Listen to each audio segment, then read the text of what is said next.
Al meditar sobre las tentaciones de Jesús y las nuestras, podríamos considerar que la peor de ellas es la que va dirigida a entibiar el amor.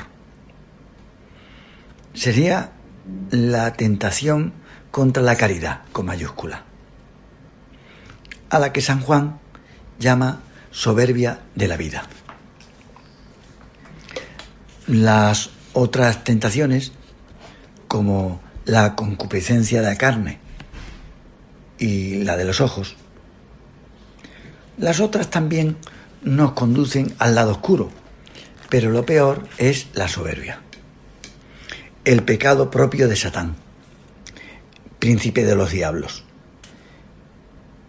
La soberbia que sumerge al hombre en abismos de sombra.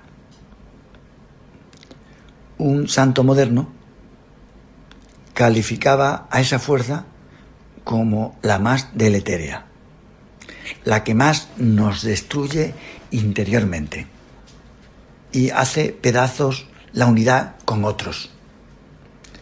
Precisamente la palabra diablo significa lo que separa, y por eso el pecado de soberbia es lo que desune, porque es consecuencia de la acción propia de los demonios. La caridad, sin embargo, es la que construye puentes entre los hombres, mientras que la soberbia, al querer elevarse por encima de los demás, construye muros de separación. Una poeta española contemporánea dice que si el diablo se hubiera enamorado, no habrían existido las guerras, por la sencilla razón que el amor lo perdona todo. Satán carece de amor a los demás y se rodea de una corte de súbditos porque él no tiene amistades. Codicia el poder y no lo delega a los demás. Para él son esclavos, a lo que utiliza como marionetas. Se sirve de ellos, no sirve a ellos. Y a los que el demonio utiliza como aliados suyos, no es que sean sus amigos, sino que están unidos por el odio, la envidia hacia Dios y a otras personas. Por eso, el ambiente donde conviven esos seres desgraciados es tétrico. Están solos, porque detestan la compañía, desconfían de todos. Por eso alguien dijo que el infierno son los otros. Satanás sembró en los primeros hombres la semilla de su soberbia, queriendo que aspiraran a ser dioses, pero sin contar con Dios. El demonio, en forma de astuta serpiente, les incitó a desobedecer, a desoír la voz del Creador, y consiguió que utilizasen la libertad para creer ser dueños de su destino, con el poder que habían recibido de Dios. El diablo les engañó, haciéndoles pensar que ellos no necesitaban de Dios. No es nada nuevo. En la actualidad, muchos viven como si Dios no existiera. De alguna forma, los pecados más importantes tienen en común la codicia, de poseer el poder. La serpiente introdujo en Adán y Eva la sospecha. Se define a Satán como el maléfico genio de la sospecha. El diablo les insinuó a aquellas dos criaturas algo así como que Dios no quería darle el don principal. Entonces le animó a tomar de esa fruta sabrosa que es el poder. El que no lo tiene lo persigue con avidez. Y el que lo tiene no desea dejarlo.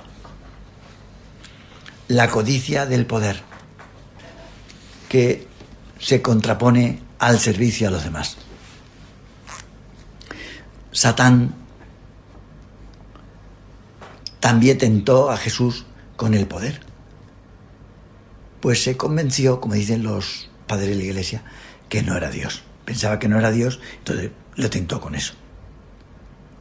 Sabía que era el Mesías y le propuso que le adorara, porque si el Mesías lo convertía en su Dios, entonces él le dijo que le daría el gobierno sobre los pueblos de la tierra, porque después de ser desalojado del cielo, este era su reino, aquí dominaba él.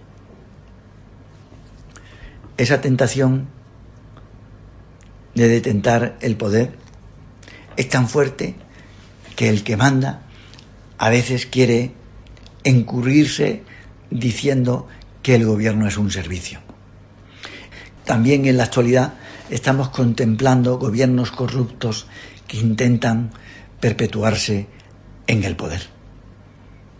Porque los dictadores lo que persiguen es mantenerse en el cargo. Es corriente que el poderoso que se perpetúa en el tiempo se rodee de personas que le aseguren su sillón de mando, pero entre los seguidores de Cristo no debe ocurrir así, y menos en el gobierno de la Iglesia. La codicia por el poder no es cristiana. Lo que Jesús enseñó es justamente lo contrario. El que quiera ser grande, que ocupe el puesto de menor rango, que se haga el siervo de todos, que no busque mandar. Teresa de Jesús, con mucho tino, decía que los que desean gobernar en la Iglesia no están capacitados para ello, ya que el que busca el mando le corrompe en su vida cristiana. El buscar el mando corrompe. El que puede enderezar las cosas es Dios, y no utilizó para poner las bases de su Iglesia a sabios atenienses, sino a unos pecadores de Galilea. Así se ve más claro que la Iglesia la gobierna Él, mediante su amor, que se representa como paloma en el transparente de la Basílica de San Pedro. O está en María, su esposa, madre de la Iglesia, que se da a ella misma el título de esclava del Señor, porque en realidad lo era.